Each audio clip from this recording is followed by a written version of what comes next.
Greetings, it's Bill Sachs from Emmanuel Episcopal Church in Delaplane, Virginia, with a brief homily for Sunday, August the 16th, 2020.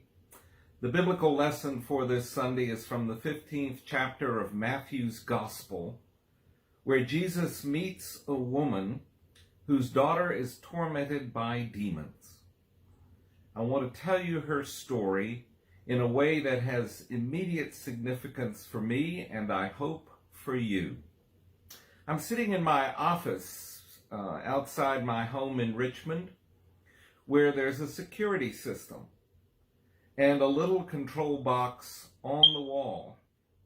And as you may have just heard, about every 90 seconds, the security system gives off a loud beep because the battery is low. You would think it would be easy to replace the battery. But when one opens the little box on the wall, there's a battery pack screwed firmly in place. I went first to the website for the security company and followed the instructions for silencing a loud beeping battery. No luck. It continues to beep. Then I dial the 800 number. Meanwhile, in the background, as you just heard, beep. And then 90 seconds or so later, beep.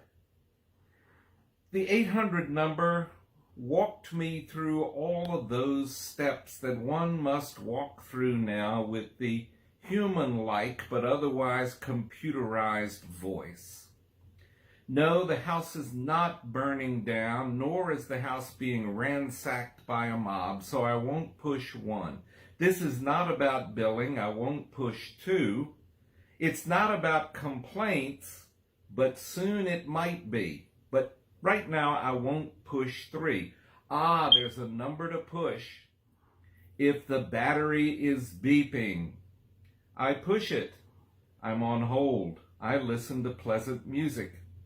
A woman comes on. She asks what I wish. I wish to discuss a chirping low battery.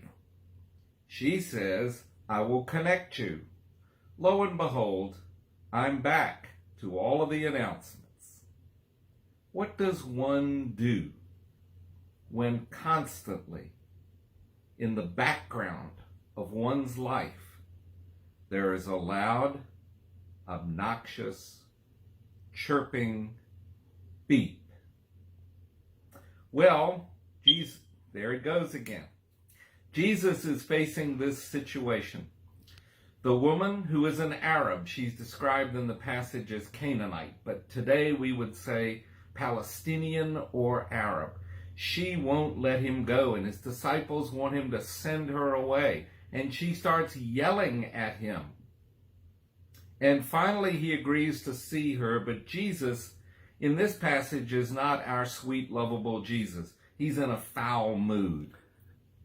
So he insults the woman.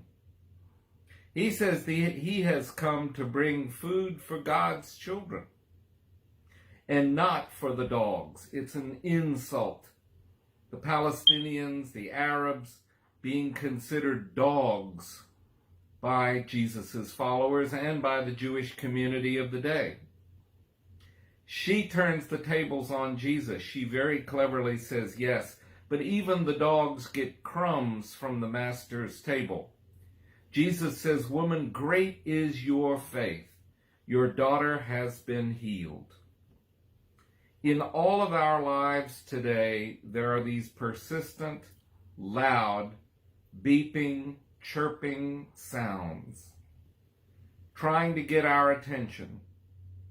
Old injustices are being righted inch by inch. People who are different from one another are being forced to talk to one another. And as Christians, we have the responsibility to honor all of God's people, to honor the difference that God has put into our world, to respect all, to work with all, to care for all.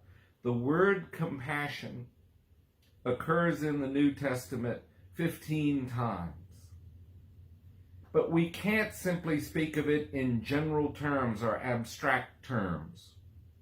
We must speak of it in terms of our own lives, in terms of whatever is trying to get our attention in our lives, whatever it is we'd rather not listen to, whatever it is that's starting to drive us crazy. We have to pay attention to it, and we have to ask how, together, we can redeem a broken world. This is the point in the gospel, particularly in Matthew's gospel, where Jesus recognizes that who he is and what he does is not intended for the Jewish people alone. It is intended for all people, thanks to a loud, persistent, beeping, chirping Arab woman who made Jesus realize, and 2,000 years later, makes all of us realize we are all God's people. I'm sick of that chirping sound. You probably hear it in the background. But there's a bigger question. How will we respond to those persistent people and situations in our own lives?